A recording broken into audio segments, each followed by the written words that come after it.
Hi everyone, welcome to Pop Pop's Train Room. I want to discuss, I showed a video of the Walking Dead and my graveyard section with things moving, but I want to discuss more how I actually made the stuff move.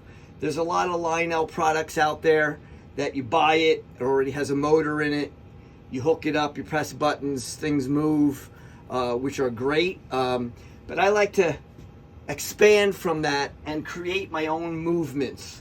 So just to show, we have the ghost moving, the tombstone moving, and then as that's moving we have the little grave diggers down here move, and then we have the ghost and this move up and down.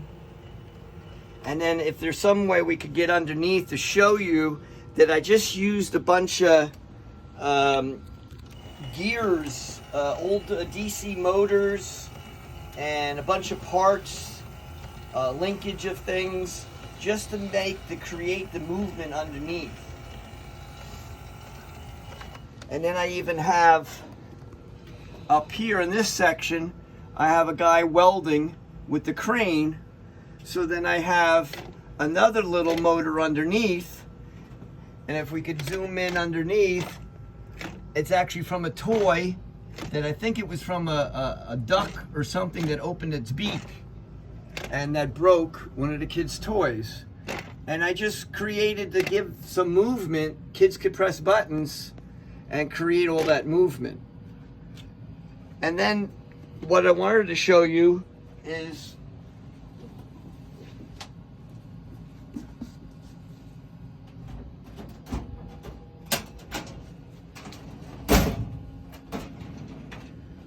what you want to do is to create all those little DC motors, most of them are DC, is save all the old toys from the kids, or if you know anybody with kids that they're going to throw out some toys. A lot of this stuff has a little DC motor in it, okay, made things move. There's also lights to them and stuff. And then I also always save where the batteries go in so you can tell what voltage it is. I know this is DC, but there's 3 AA batteries, so it's a 4.5 voltage to go in there for the different movements that I want to create somewhere on the trains. So I haven't opened this up yet, but it's a bubble maker that stopped working. I know there's a little motor in there and a gear. There was a robot that stopped working, but I could possibly use the motor and things. Train that used to ride around, there's a little DC motor in there. I might have also already took some gears out of this for something to create.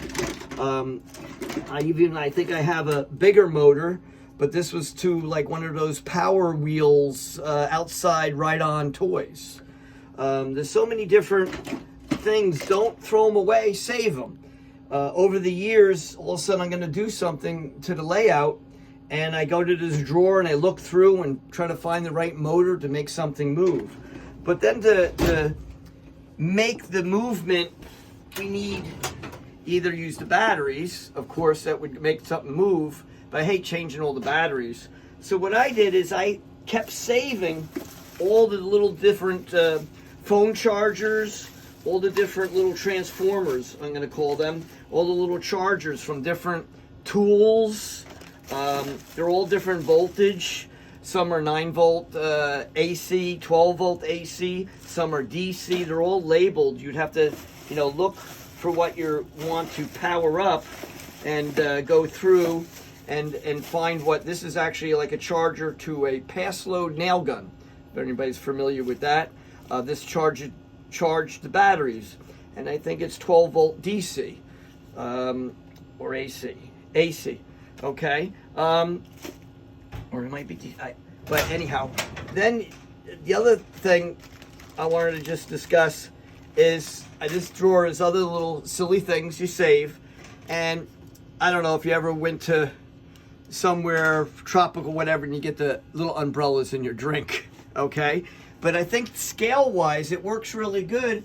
I actually had one over here I created.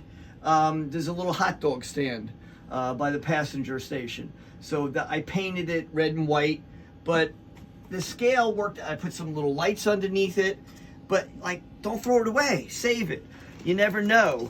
And so this drawer ends up being all different. I got,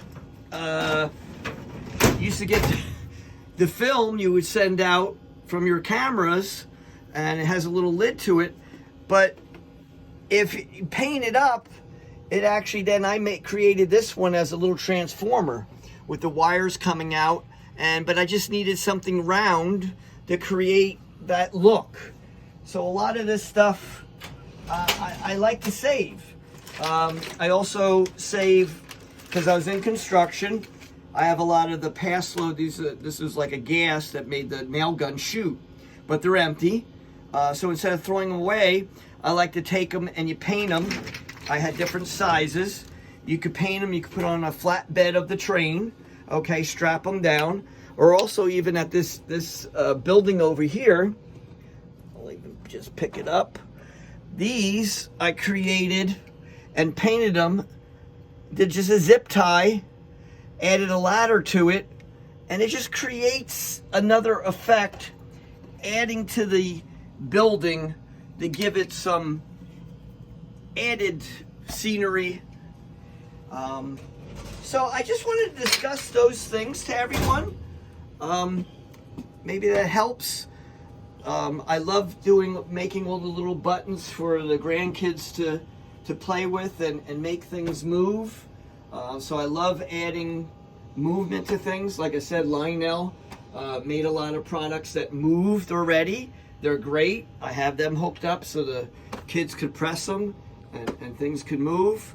But if you're into saving all those little motors, and if you want to try and do different things, I've even used rubber bands sometimes as like a fan, like a belt, to make something move.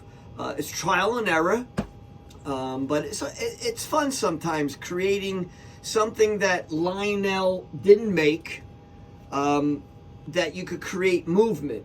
And of course, like this one is a Lionel product, but I added more things to it too. And put a little solar panel on top of there. You know, just a little smokestack. Adding a little bit more than it's the way you buy it. Okay? Well, I hope that was helpful to everybody. Thanks for watching.